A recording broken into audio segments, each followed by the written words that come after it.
In our last episode, we explored how founder effects, genetic drift, inbreeding, and the popular sire effect have shaped modern purebred dogs.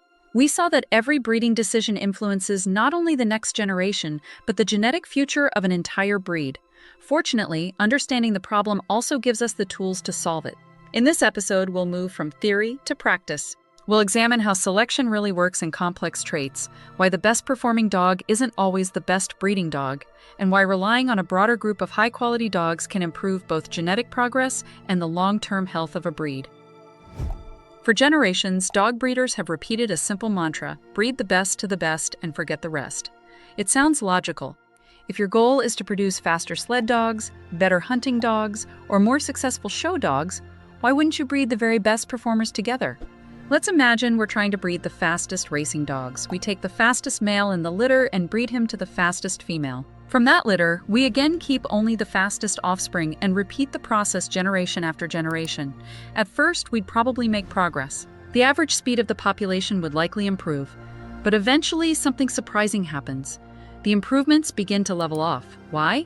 Because speed isn't controlled by a single gene. Like most important traits, including temperament, structure, longevity, fertility, and working ability, it is influenced by hundreds or even thousands of genes interacting with each other, as well as the environment. Nutrition, training, disease, conditioning, and countless other factors all influence how fast a dog actually runs. When we repeatedly breed only the highest performing dogs, we're selecting not only for favorable genes, we're also selecting for environmental luck. Some champions are champions because they inherited exceptional genetics. Others may simply have benefited from better training, better conditioning, better handling, or better health. Looking at performance alone can't tell us which is which. At the same time, by repeatedly using only a small number of winning dogs, we begin throwing away genetic variation carried by hundreds of other dogs that were never given the opportunity to contribute. Generation after generation, the puppies become more closely related, and the amount of new genetic variation available for future improvement steadily shrinks. Eventually, we've selected ourselves into a genetic corner. This isn't just theory. A study of racing greyhounds reached exactly this conclusion. Researchers estimated each dog's breeding value, a statistical estimate of the genetic potential a dog passes to its offspring, based on many generations of pedigree and performance data rather than the dog's own race times. The results were remarkable. Nearly half of all puppies were produced by just 10 males.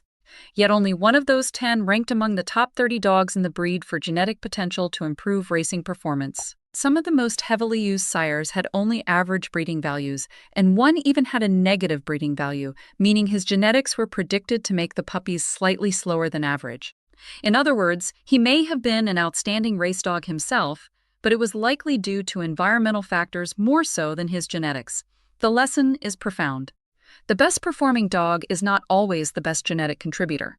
In this study, some dogs with the greatest genetic potential to improve speed were used less often, while several heavily used sires had only average, or even below average, genetic merit. The researchers concluded that selection in this population was not optimal for maximizing genetic improvement. Unfortunately, estimated breeding values like these exist for only a handful of traits in dogs today. Outside of racing greyhounds and a few specialized breeding programs, breeders usually don't have access to this kind of information. So what should breeders do instead? Population genetics offers a practical answer.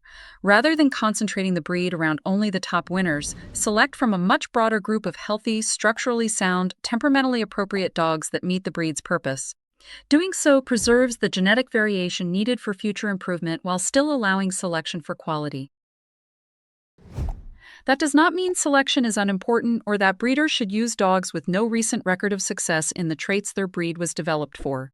It means we should look beyond only the big winners. Valuable genetics are also found in cousins and in other less related dogs, as well as in dogs from successful but less prominent families that consistently demonstrate soundness, temperament, structure, and ability without ever becoming the top show dog, fastest racer, or highest scoring competitor. Just as importantly, this applies to both males and females.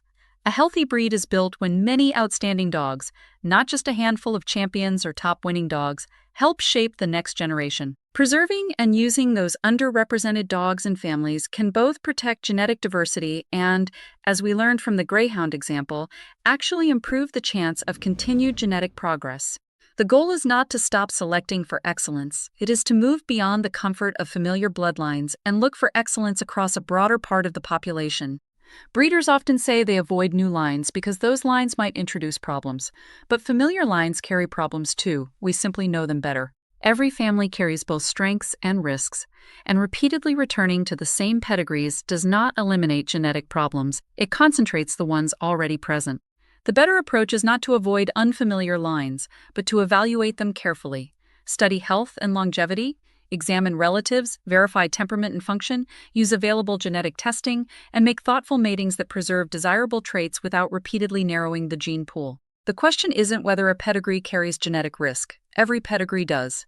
The question is whether we keep concentrating the same risks or start managing them more wisely. Perhaps the old saying should be retired. Instead of breed the best to the best and forget the rest. A better philosophy might be breed exceptional dogs, not exceptional bottlenecks. Because a great breeder doesn't just improve their dogs, a great breeder improves populations.